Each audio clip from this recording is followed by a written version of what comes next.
What is your favorite paradox? If you ask Rick Astley for his copy of the movie Up, he cannot give it to you as he will never give you up.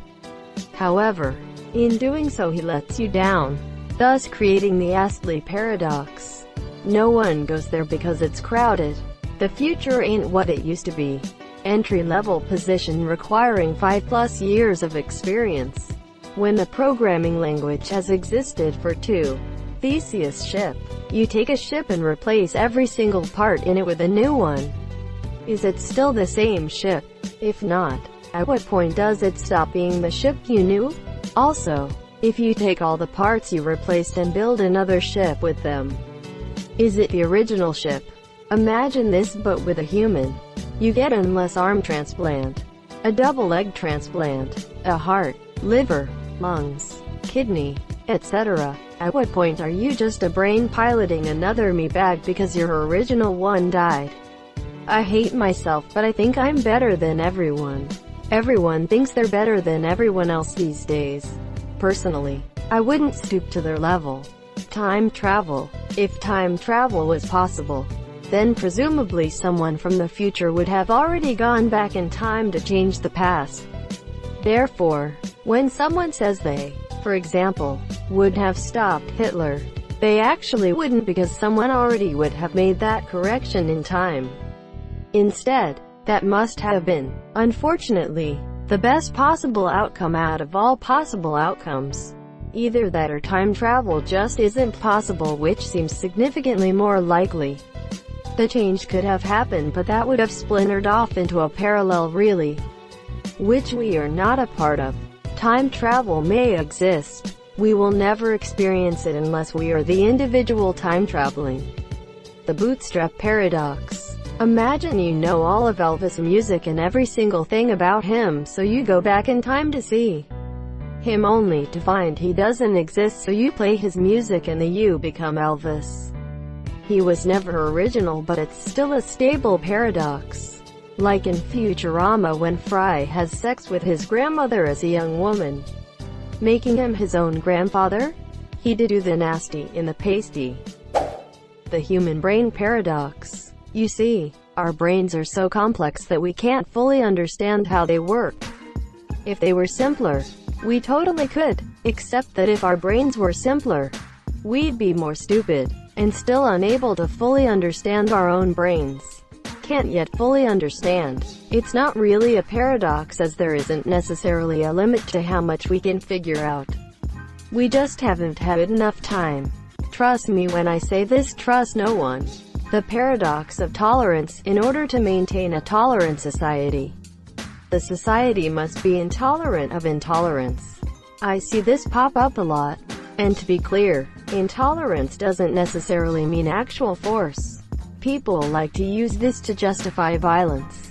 But Karl Popper very clearly said, greater than I do not imply, for instance, that we should always suppress the utterance of intolerant philosophies, as long as we can counter them by rational argument and keep them in check by public opinion.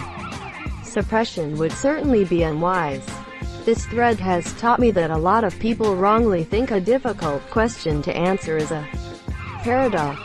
There's a lake down near my parents' house with one lovely dock sitting out on one side, and another lovely dock sitting out on the other side. Probably those two. If you send an object into a time loop, go back in time and give it to yourself. What is the age of the object? Infinite. 0. You learn a song from a guy who heard it from a kid 7 years ago. You travel back in time 7 years and play the song for the guy. Where did the song come from? That's the bootstrap paradox. The song doesn't have an origin. Pinocchio, my nose is just about to grow. Oh. Seen this before and don't get how it is a paradox. A lie isn't about what is real or not, but what the speaker believes to be real or not. So it depends on what Pinocchio thinks is going to happen when he says that. If he believes his nose will not grow but is saying that it will, then it will, because from his perspective he told a lie. If he believes it will grow and says that it will grow, then nothing happens, because from his perspective, he is telling the truth. Put more simply, being wrong is not a lie, and I feel like it is an important distinction. Beyond discussions about Pinocchio, you will see it all the time. So-and-so lied. No, not necessarily. Just because somebody makes a mistake or they're wrong, doesn't mean they lied. Lies have intention to deceive. The paradox of omnipotent God. God can't make a rock too heavy he can't lift. Or he can make a rock too heavy he can't lift. Either way there's some he can't do. One of my all-time favorite tweets goes, "Me, could God make breadsticks so unlimited that even he couldn't finish them?" Olive Garden waiter. Sir, it's in the nature of the divine to transcend paradox. Yeah, the issue is with our language and not with omnipotence. We cannot fathom that answer. It's like if time started at the Big Bang. What happened before the Big Bang? That's like asking what happens if you travel north from the North Pole. Travel north from the North Pole would get you into outer space. I remember reviewing this one in my philosophy class in college. God could make the rock he couldn't lift, and then lift it. A merchant is selling a shield and a spear. A man walks up and asks her how good her spear is. She responds with, "It can pierce through any shield." Then the man asks how good her shield is. She says, "It can defend from all spear attacks." The man had one final question. He asks what would happen if her spear struck its shield. The merchant had no answer. So basically it's like what happens if an unstoppable force meets an immovable object. You mean Batman versus Bugs Bunny? Bugs Bunny would completely wreck Batman. Fight me bruh. Change is permanent. Pang is terminant. Nothing is impossible. If nothing is impossible, it's possible for something to be impossible. A criminal went to trial on a Friday and was given the death penalty. The judge told him that his execution would come sometime the following week, and he would not be able to predict the day when it would happen. While the criminal spent the night on death row, he pondered the judge's strange requirements for his death. If the day of his death was required to be a complete surprise to him, then if he lived until Saturday morning, he would know for certain he would die on that day, meaning he knew for sure he wouldn't be executed the next Saturday. However, since he's certain he wouldn't die on Saturday, he could apply the same logic to Friday. If the morning of Friday came around and he was still alive, he knew he would die that day. So he knew for certain he wouldn't be executed the next Friday. The criminal continued this train of thought for all the days of the week and eventually came to the conclusion that there was no day of the week that he would be executed on. The next Tuesday, the criminal was pulled out of his cell to be executed, and he was caught completely by surprise. It's obvious the criminal's logic was flawed, but the question is, where was it flawed, and how? He would have to make it to Saturday for his theory to be true. He needs to survive until Saturday for the rest of his theory to exist. If he is killed before Saturday, how can he create the train of thought that leads to his creation of his theory? The horse's name was Friday. By predicting the outcome and recognizing that he could logically predict every possible day of his death, he made it possible for every day to be unpredictable. Only Sith deal in absolutes. Obi-Wan Kenobi is a Sith. Does a set of all sets contain itself? Yes. To be a paradox, there needs to be one more stipulation. It's a set of all sets that do not contain themselves. That raises an interesting meta-paradox. If it sounds like a paradox and is written like a paradox and it confuses you. How old is the bus driver? That was the bus driver. Shit, I thought it was a nun. I always lie. You only sometimes lie, and that's a lie. So you lie sometimes. Not a paradox at all. The heap of sand 1. If you have what you agree to be a heap of sand, and remove one grain, then it's still a heap. Right, so if a heap minus 1 is still a heap, you should logically be able to keep going until you have a heap of 1 grain of sand. The definition of a heap is an untidy collection of things piled haphazardly. A single grain can't be a heap.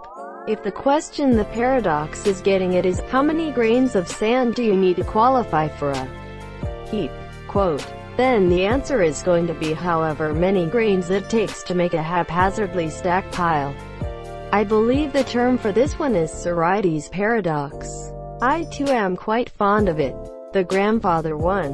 Futurama solved that one. Sort of, he fulfilled the cycle of him being his own grandfather. Explain please. You invent a time machine and go back to kill your grandfather. But since you don't have a grandfather anymore, you are never born. Because you were never born, you can't go back to kill your grandfather. So then you are born since you never killed him, and then it loops. The grandfather paradox is a potential logical problem that would arise if a person were to travel to a past time. The name comes from the idea that if a person travels to a time before their grandfather had children, and kills him, it would make their own birth impossible. It is resolved with multiple universes. There is the time travel paradox that involves a door. So you have a field and there is a freestanding door. You are the guard, you watch from side on. The door only lets people move 24 hours. Go in one way and it's 24 hours into the future. Go in the other and 24 hours into the past. One day you see a guy come out into the past, but unlike most people, he doesn't leave. He stays in the field near the door. Then, precisely 24 hours after he arrives, he goes into the door. The paradox is this man's existence. To the casual observer, he only exists for the 24 hours between exit and entrance. Sounds like a version of the bootstrap paradox. In this case, for the man to have come out a door in the past, he had to have gone into it in the future originally without using the door. So after 24 hours you'd see the guy that had been standing there for 24 hours, and a duplicate of the same guy will also walk up to kick off the whole thing. Of course, this means that two people will come out the door in the past instead of one. If this repeats, the guy will keep duplicating himself and the infinite guys will eventually collapse into a black hole. So, the solution to the paradox is that the guard should have shot the guy. Till I am not smart enough for this thread. The masochist saying to the sadist, please torture me, and the sadist coldly replying, no. I had one specialist tell me to eat more calcium and another tell me to eat less. What a pair of docs. The Fermi paradox. That could simply be us overestimating either the likelihood of the existence of aliens or our ability to communicate. For now we only have radio antennas, which are really weak compared to the gigantic sources. Electromagnetic noise known as stars. Not sure if it's technically a paradox, but I think it's worth posting. The Cobra effect. During the British rule of colonial India, the government was concerned about the number of cobras in Delhi. To resolve this, the British offered a bounty for every dead cobra brought in.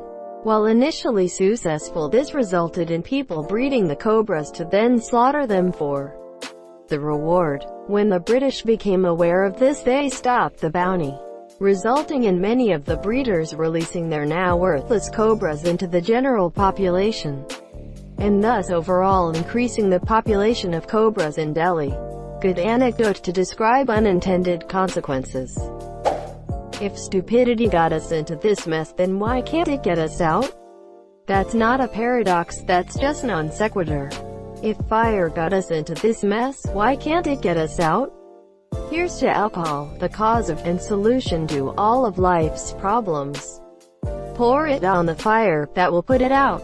I guess the Banach-Tarski paradox. That's how Jesus did with the bread. If the multiverse theory is true, then there must be a universe where it isn't. Why have I never thought of this one? If the multiverse theory is true, then it is a fundamental truth, consisting across all the multiverse. No, yes and no. See, if it is true, then infinite universes exist, in which all possibilities can and do take place, including the possibility of a universe existing completely on its own, both part of and separate from the multiverse. What you're saying would be like if I create an infinite amount of books that have every conceivable order of letters in them, such that every single story or written work possible exists in one of those books, and then claiming one of the books will say none of the other books exist, or something. which is true that it might say that, but false because what that book says has no bearing on the actual existence of the other books. The going-ons of one universe would be independent of the others. There's nothing that could be or happen in a universe that would have any bearing on the rest of the multiverse. So what you suggest is literally not within the realm of possibility, and therefore wouldn't fall under all possibilities existing. I don't think this is a paradox. It's just inconsistent. I don't think you can apply a truth that depends on multiple objects to a single object. If I had a bunch of bowls, each with one apple in them, as well as one empty bowl, the truth about the empty bowl would not be, there are no apples in bowls.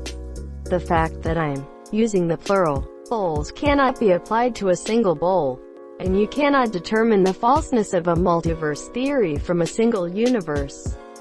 Thank you so much for watching and have a good day.